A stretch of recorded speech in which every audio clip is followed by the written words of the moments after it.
नमस्कार। जब भारत की आत्मा मारी जा रही हो, आम जन के हक छीने जा रहे हो, सामाजिक सद्भाव बिगाड़ा जा रहा हो, दुश्मन मुल्कों के हाथ में देश सौंपा जा रहा हो, तब भारतवासियों के लिए लड़ना जरूरी हो जाता है।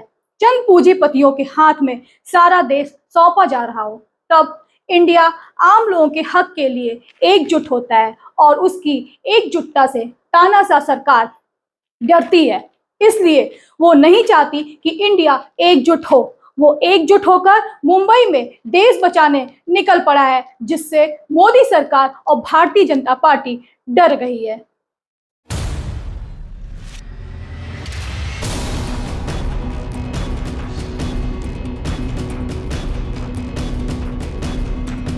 हमारी पार्टी ने हमारे पार्टी के मंच से 100 सवाल उठाए और एक ही मांग की, जेपीसी का गठन होना अनिवार्य है।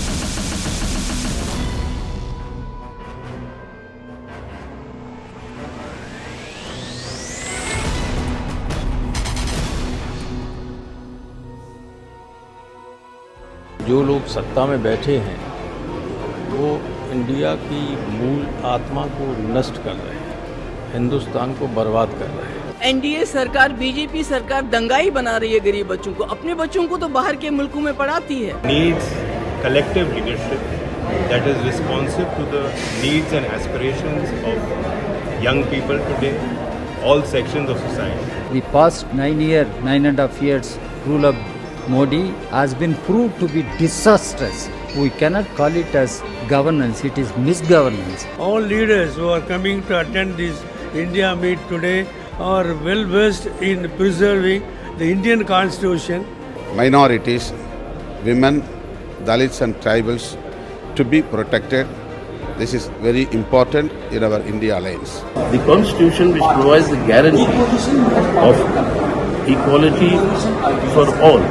बहुत सारे सपने बिखर गए हैं, उन्हें फिर से समेटने की जरूरत है। ये सिर्फ पॉलिटिकल चुनाव लड़ने का अलायंस नहीं है, देश के नवनिर्माण का भी अलायंस है, जिसमें कि एक अधिनायकवादी सत्ता को आईना दिखाने का भी काम होगा। सरकार में आने के बाद startup India, skill India, make in India, बढ़ेगा इंडिया, खेलो इंडिया, चलेगा इंडिया, न जाने कौन कौन सी स्कीम्स उन्होंने लॉन्च करी, नीतियां लॉन्च करी। आज उसी पार्टी को और उन्हीं लोगों को इंडिया शब्द से नफरत हो गई। लोकशाही आहे किंवा आपलं संविधान आहे, जसं आपल्या देशात असायला पाहिजे होतं तसं तिकट आलं, पण गेल्या 9-10 वर्षांमध्ये ते लोकशाहीला धक्का बसत गेलेला है। जो पॉलिसीज जो गलत अभी की सरकार कर रही है, उनको ठीक करना ये हमारा सबसे बड़ा चैलेंज और हमारी जिम्मेदारी होगी। कन्याकुमारी से पूरे भारत में बहुत बड़ा तहलका मच गया है। विपक्षी लोग घबरा गए हैं और विपक्षी लोग की समझ में नहीं आ रहा है कि आगे हम लोग को क्या करना है। ये जो सरकार थी नरेंद्र मोदी की विफल हो चुकी है, फेल हो चुकी है। देश के प्रति, इस लोकतंत्र के प्रति, संविधान के प्रति अपने विचारों को लेकर के चर्चाओं में शामिल हो रहे हैं। ये अलायंस भारत को 21वीं सदी के भारत का निर्माण करने का अलायंस है। जीतेगा भारत, बढ़ेगा भारत। जो दंगा फसाद वाली जो पार्टी है, उनको लोग जो है करारा जवाब देना चाहते हैं।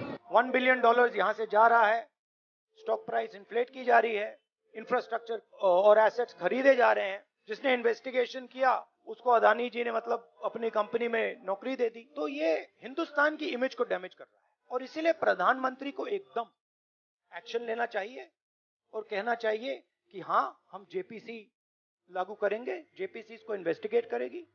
इंडिया गठबंधन से क्यों बौखलाहट में है पीएम मोदी? 2014 में केंद्र की सत्ता संभालते ही प्रधानमंत्री मोदी ने लोकतांत्रिक व्यवस्था पर आक्रमण शुरू कर दिया था। ईडी, सीबीआई के जरिए नेताओं पर दबाव डालकर सरकारों को तोड़ा जाने लगा। विधायकों की खरीद फरोख्त पर जनमत का गला घोटा जाने लगा। लोकतंत्र को बचाने के लिए, देश को बचाने के लिए संयुक्त विपक्ष एकजुट हुआ है। इस एकजुट विपक्ष को इंडिया का नाम दिया गया। जब से संयुक्त विपक्ष को इंडिया का नाम दिया गया है, तब से पीएम मोदी बौखलाहट में है। Indian national developmental inclusive alliance मतलब इंडिया। कभी पीएम मोदी संयुक्त विपक्ष को गाली दे रहे हैं, कभी इंडिया को घमंडिया बोलकर इंडिया का अपमान कर रहे हैं। पीएम मोदी राजनीतिक प्रतिशोध में इतने निम्न स्तर पर भी उतर चुके हैं कि इंडिया की तुलना आतंकी संगठनों से करने लग गए हैं। पीएम ने प्रतिबंधित संगठन इंडियन मुजाहिदीन का जिक्र करते हुए कहा कि इसके नाम से भी इंडिया है।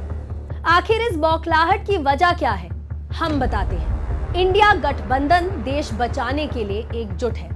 इंडिया गठबंधन मोदी सरकार को हराने जा रहा है। इंडिया गठबंधन ने मोदी सरकार के फर्जी राष्ट्रवाद को बेनकाब कर दिया है। इंडिया गठबंधन लगातार मोदी सरकार के अलोकतांत्रिक रवैये को देशवासियों के सामने ला रहा है। इस बौखलाहट के कारण पीएम मोदी इतने सदमे में हैं कि न तो पीएम मोदी बोतल का ढक्कन खोल पा रहे हैं, ना पीएम मोदी अपने काम पर बोल पा रहे हैं। HAL ने अपना highest ever highest revenue register किया है। वहां के कामदारों को, वहां के कर्मचारियों को रिफॉर्म, परफॉर्म एंड ट्रांसफॉर्म। अब पीएम मोदी की बौखलाहट और भी बढ़ने वाली है, क्योंकि 31 अगस्त से 1 सितंबर तक मुंबई में इंडिया की महत्वपूर्ण मीटिंग होने जा रही है। ये मीटिंग मोदी सरकार के कार्यकाल में आखिरी कील साबित होगी और देश को जन विरोधी व अलोकतांत्रिक मोदी सरकार से मुक्ति दिलाएगी। मोदी जी अब जा रहे हैं, हम इंडिया वाले आ रहे हैं। लड़ाई एनडीए और इंडिया के बीच में है, नरेंद्र मोदी जी और इंडिया के बीच में है, उनकी विचारधारा और इंडिया के बीच में है।